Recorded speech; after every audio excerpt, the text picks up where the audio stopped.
Hello, my old friend. Sur la chaîne, vous pouvez trouver une vidéo sur les incohérences de la bataille de Winterfell. Puis, comme Game of Thrones, c'est de la bombe, on s'est dit pourquoi pas faire de même avec la bataille des bâtards. Voici les incohérences de la bataille des bâtards, et c'est juste après ça.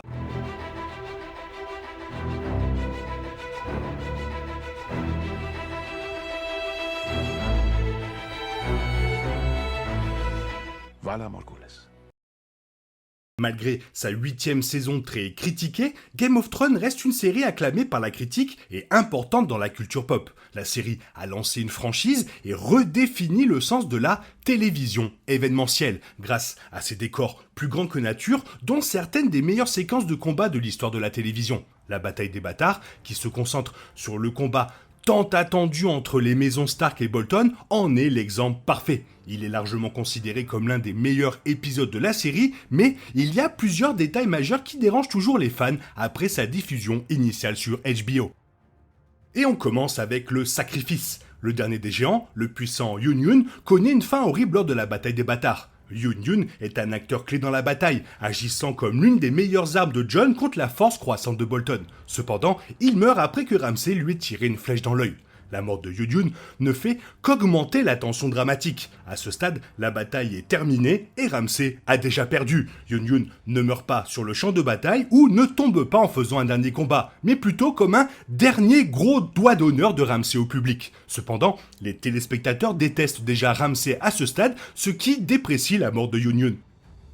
Et on passe à la solution de Daenerys. Le conflit entre les Bolton et les Stark est le principal attrait de l'épisode. Cependant, contrairement aux épisodes précédents de la série qui consacrent toute la durée de l'écran à une seule bataille, comme l'Anera ou les Veilleurs au rempart, la bataille des bâtards présente une autre confrontation majeure, le dernier combat de Daenerys à Meereen. En effet, la bataille des bâtards est si cruciale dans son scénario qu'elle pourrait être l'un des épisodes les plus importants de Daenerys dans la série. Cependant, la résolution de la situation de Meereen, qui a duré 2 saisons entières, est la plus simple. Daenerys chevauche Drogon et tue tout le monde. L'extrême facilité de la solution remet en question son leadership et son intelligence et donne l'impression que son scénario dans les saisons 5 et 6 est inutile, voire aucune importance. Abordons la dépendance de Sansa. Littlefinger est l'un des meilleurs personnages de Game of Thrones. Rusé, sans vergogne et machiavélique, Petyr Baelish a une obsession importante pour Catelyn Stark et sa fille Sansa. Sa relation avec cette dernière façonne une grande partie de leurs intrigues dans les saisons 4 à 7, avec lui essayant de la manipuler. Sansa compte sur Littlefinger pour remporter la bataille des bâtards. Même si elle prétend ne pas lui faire confiance, elle est toujours vulnérable à ses tromperies, ce qui devient plus clair dans les autres épisodes. Le final de la 6e saison, les vents de l'hiver. Sansa mûrit considérablement tout au long de la saison, cependant, il est quelque peu frustrant de la voir toujours en proie aux machinations de Baelish. Passons à Fantôme. Les loups géants des Stark étaient une réflexion secondaire dans la série. Les loups massifs jouent un rôle majeur dans les livres, mais la série les a ignorés, soi-disant à cause de contraintes budgétaires. Cependant, leur absence dans les batailles importantes n'a aucun sens narratif. Ghost aide pendant la bataille de Castle Black, mais ne joue aucun rôle dans la bataille des bâtards. Il semble quand même étrange qu'il n'y ait pas de scène du loup géant attaquant des hommes de Bolton, même si elle était courte et vraiment brève. Ghost est l'un des plus grands alliés de Jon, laisser le loup derrière n'a aucun sens, et la série aurait dû prévoir l'argent nécessaire pour inclure Ghost dans le combat, même 3 secondes. Par contre, Jon, lui, il a mordu à l'hameçon. Ramsay Bolton est l'un des méchants les plus diaboliques de Game of Thrones. Sadique et totalement méprisable, Ramsay est l'antagoniste le plus détesté de la série, aux côtés de Joffrey Baratheon. Il aime jouer avec ses victimes, ce qu'il fait pendant la bataille des bâtards en affichant et en tuant Rickon devant Jon. Le pire, c'est que Jon mord à l'hameçon et s'expose à l'armée de Ramsay dans un vain effort pour sauver Rickon. Sansa l'avertit de ne pas faire ce que Ramsay veut, mais il le fait quand même. C'est compréhensible qu'il agisse ainsi, étant donné qu'il est un homme d'honneur, mais cela ne rend pas ses actes moins stupides.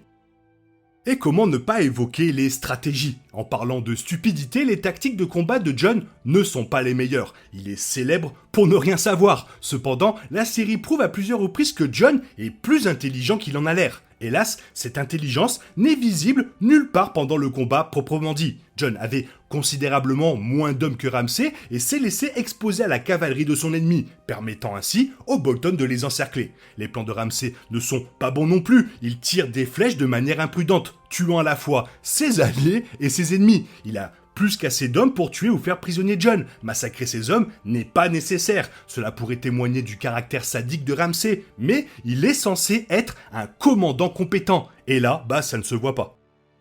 Revenons sur Sansa avec son secret. Sansa accepte l'aide des Chevaliers du Val, remportant ainsi le combat. Cependant, elle n'a pas besoin de garder cette alliance secrète pour Jon. Elle sait à quel point il est désespéré à la recherche d'hommes, les recherchant vraiment partout. Savoir qu'il avait l'aide de l'une des armées les plus brillantes de Westeros aurait sûrement fait toute la différence. Peut-être que cela aurait même pu sauver la vie de Rickon. La série lui fait seulement cacher le secret pour créer une ambiance plus tendue avant le combat, mais il n'y a aucune raison narrative pour justifier cette décision. Au contraire, cela fait paraître Sansa au mieux égoïste et au pire stupide, ce qui est complètement injuste, puisqu'elle est ni l'un ni l'autre.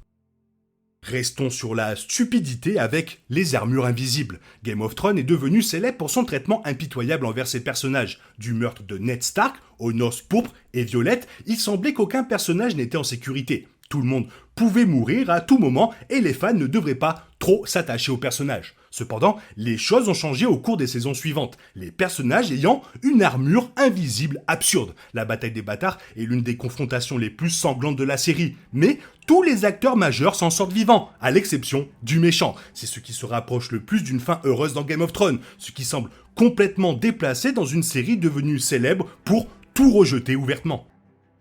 Et bien sûr, finissons avec la mort de Rickon. Pauvre Rickon Stark. Il disparaît de l'action à la fin de la saison 3, réapparaissant pour mourir. Le plus jeune des Stark devient le prisonnier de Ramsay avant d'être touché par une pluie de flèches alors qu'il court vers Jon avant le début de la bataille.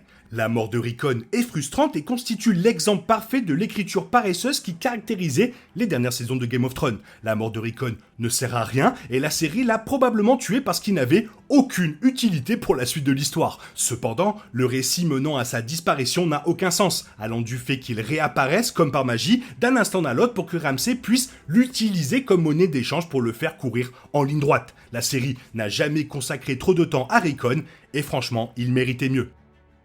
Ah, des fois, quand ça veut pas, hein. Et puis quand ça veut pas, ça veut pas. Voilà, c'est tout, c'est comme ça. Toi, qu'est-ce que t'en penses des incohérences de la bataille des bâtards? Fais-moi part de ton avis dans la zone commentaire. Sinon, il est temps pour toi de reprendre le cours normal de ta vie. Bien sûr, on se retrouve demain pour une nouvelle vidéo. Bisous, bisous. Bye bye.